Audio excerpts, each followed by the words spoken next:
Live from downtown Detroit, home of WDIV and Click on Detroit, Local 4 News at 5 starts now. Welcome to the new abnormal. I've spoken actually with my son. He says, how bad is this? It's bad. It's bad. But we're going to be hopefully a best case, not a worst case. As Americans are urged to stay home, a serious situation is unfolding with the state's blood supply. And that's just one major headline we're following on yet another historic day. Good to have you with us for Local 4 News at 5. At a news conference a short while ago, President Trump announced new guidelines aimed at slowing the spread of the coronavirus. This comes as the president believes this pandemic could be over by July or even August. It's being called 15 days to slow the spread. Let's go ahead and break it down for you. Simply put, if you are sick, stay home. If someone in your family is tested positive in your house, stay home, even if you are not sick. Avoid groups of 10 people or more, and most of all, practice good hygiene. The health experts say these guidelines will save lives and buy time for scientists and doctors. We hope that the people of the United States will take them very seriously, because they will fail if people don't adhere to them. We have to have, as a whole country, cooperate and collaborate to make sure these get done. There is special concern about convincing millennials to stay home and limit contact. Now, why do I think the millennials are the key? Because they're the ones that are out and about. And they're the most likely to be in social gatherings. And they're the most likely to be the least symptomatic. And I think we've always heard about the greatest generation. We're protecting the greatest generation right now, and the children of the greatest generation. But they acknowledge many millennials are not hearing the message from public health officials. But millennials can speak to one another about how important it is in this moment. There was progress to report on the vaccine, with the first tests now underway. The vaccine candidate that was given the first injections for the first person took place today. You might recall when we first started, I said it would be 2 to 3 months, and if we did that, that would be the fastest we've ever gone from obtaining the sequence to being able to do a phase 1 trial. This has been now 65 days, which I believe is the record.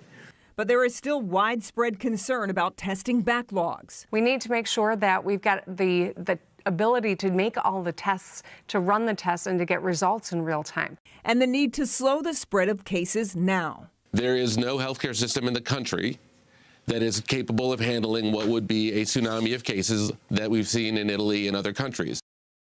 Now, as the virus spreads, a major problem is developed for the American Red Cross. Yeah, there's a major blood shortage because holding large blood drives right now is out of the question. So what do they do now? For the answers, we turn to Mara McDonald. She's live downtown tonight with more. Mara. Kimberly, hi. If you told me that I was going to be giving blood today, I wouldn't have believed you, but that's exactly where we're at right now. We are at the Red Cross's Warren Outpost giving blood right now. The situation is serious. Hospitals are running at a critical shortage, all courtesy of the coronavirus. Take a look. The email from Michigan Medicine echoes what every hospital is dealing with across the state. I am standing in the blood bank at Michigan Medicine, it starts, in Ann Arbor. I am looking at the refrigerator that contains only 1 day's supply of blood for the hospital. The hospital is full. There are patients who need blood and cannot wait. Because so many workplaces have been shut down, that means so many blood drives have been too. Since most of us are going to have some time on our hands, get on redcross.org and sign up to come in. From late last week, 162 drives have been canceled, and that equates to over 5,115 units of blood fewer collected than what we anticipated. That's a lot of blood. And that's why we really need to get the message out, and appreciate the support of the station and everyone. Just if you're healthy and able, really search out and find a blood drive near you and donate blood. Back here live, on any given day, they have major hygiene protocols, in place at Red Cross donation centers. They've amped it up even further. For example, the minute I walked in here, somebody was taking my temperature to make sure that I didn't have a fever. You have to go through the health questionnaire. I have been swabbed so many times by Cheryl with alcohol that I probably smell all the way down the street. But she's a sharpshooter, and she got this needle in here, and I'm going to be out of here pretty quickly. So here's the thing. redcross.org. It's real easy. All you've got to do is put your zip code in. It'll show you where your donation site is, and then you can get online and make an appointment. And yes, they are absolutely practicing social distancing here as well. Kimberly and Devin, back to you. Mara, I know you said as soon as you walked in, you were able to get attention. How long should people anticipate that an appointment will take? Probably about an hour. I think it depends on whether you have given blood recently. I haven't, so there was a bunch of questionnaire that I had to fill out to make sure that I, was an applicable donor. So I plan about an hour, but they want to get you in and out of here, and they're not having you, mill around. Absolutely. Back to you. Urgent need for donations now. Okay, Mara, thanks. Devin. Now to a troubling development unfolding in West Bloomfield. A resident of the All Seasons Senior Facility has tested positive for the coronavirus. Facility confirmed the news in a letter to residents today. Rod Maloney following this story and has the newest information on what we know about what's going on inside. Rod. This is all getting very real, very close. The gentleman who lived here at the All Seasons West Bloomfield Senior Living Complex found out last night that he had been diagnosed with coronavirus. And perhaps most troubling, the Oakland County Health Department says all of the Oakland County cases that they were telling us about in the last 24 hours were local exposures, that there was no international travel involved. 164 residents call All Seasons home. Over the weekend, the facility sent out a letter closing off visitation. Then this morning, the letter went out notifying family about the man sent to a local hospital. In a statement, All Seasons said, quote, "Last evening, we were made aware of a single positive coronavirus test for a resident within our All Seasons West Bloomfield community. The resident is currently receiving care off-site. We've taken proactive measures inclusive of daily health and temperature assessments for all team members, closure of our independent living communities to all non-essential visitors, the addition of complimentary delivery services that allow residents to stay within their individual homes should they choose, and more." So Lorena Kaltz is now living in quarantine, and her son Ed spoke with Local 4 on the phone this afternoon. My mom's 90, soon to be 93 years old, and, I'm obviously concerned. I'm glad they're taking the precautions. Also with things like no outside trips to anything except medical appointments. My concern was my mom's on the 3rd floor. If it was somebody she eats with, because they gather around the tables and such. And I'd like to know that just for our sake. Now, Ed said that he spoke on the phone with his mother this afternoon. He said that she was in good spirits, feels that she's doing well. He feels that the facility is doing everything it can, and feels that he's very happy with the way she's being treated. And so at this point, his fears have been allayed to a point. But of course, there's always time going down the road here, so they'll have to wait and see whether anything else might crop up as a result of that case. In the meantime, things are changing very quickly on the ground as it pertains to restaurants. And for more on that, we turn to my colleague Larry Spruill, who's live downtown. Good afternoon, Larry.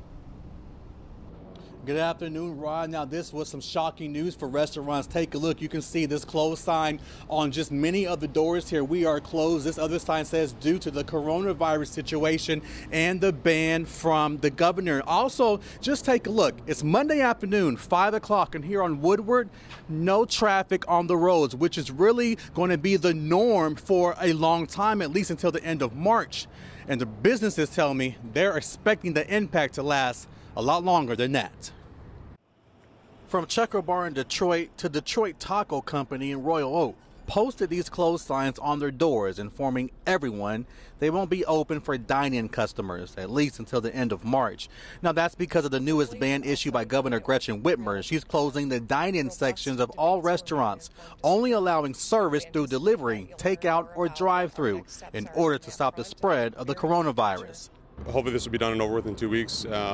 Pray to God that this ends quickly. Tom Technos with Hudson Cafe in downtown Detroit says he understands and agrees with the governor's actions. I mean, you have to contain it at some point. I think kind of limiting the amount of people in certain business, I think it definitely, stop spreading this virus. And I think it's a pretty fair precaution.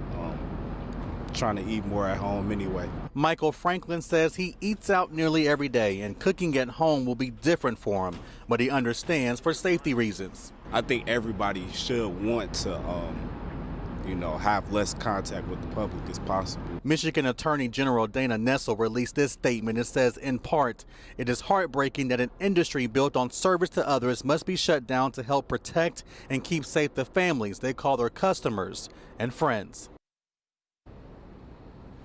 And so this ban includes a lot more than just restaurants. We're also talking about gym, fitness centers, and movie theaters. I'm working on that part of the story, all new tonight at 6. We're live in downtown Detroit tonight. Larry Spruill, Local 4.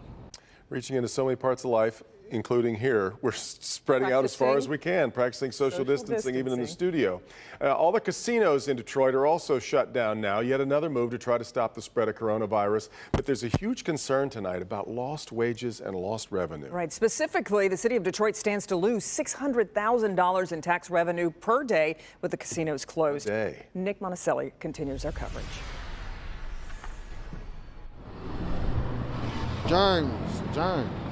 Dirty people don't stay clean. People don't even know how to actually, the procedures that you take to actually stay safe and stay clean, they don't even take it. People wear gloves and still touch their mouth, still touch everything. On the streets outside Greektown Casino, Earl knows exactly why casinos are shutting down. It's the only way to keep the coronavirus from spreading inside these buildings. And there's too many people there.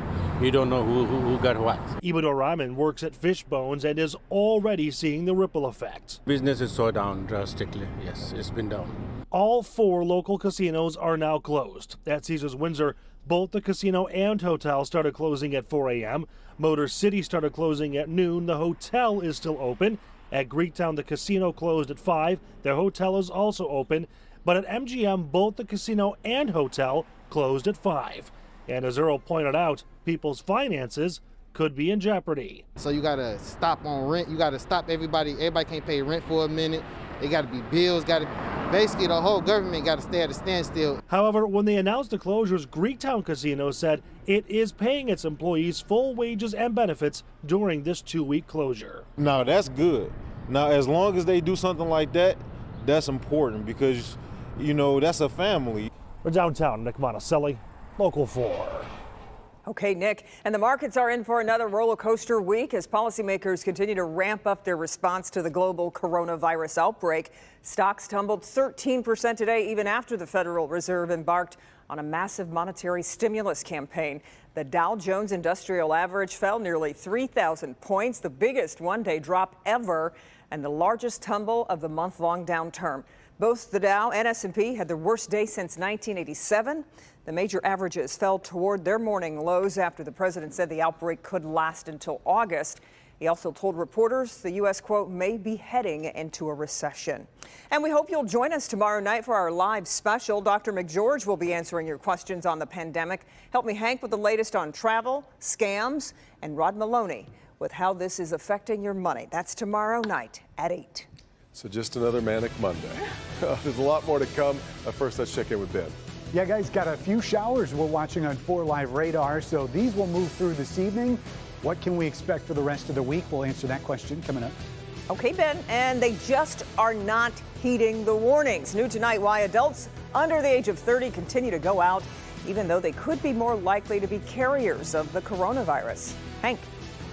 Target, Kroger, Costco, Meijer, all the big stores dealing with huge crowds and working around the clock to keep things restocked. What you need to know before you shop in my Help Me Hank report. If you have concerns about the spread of coronavirus, here's something you can do today to help.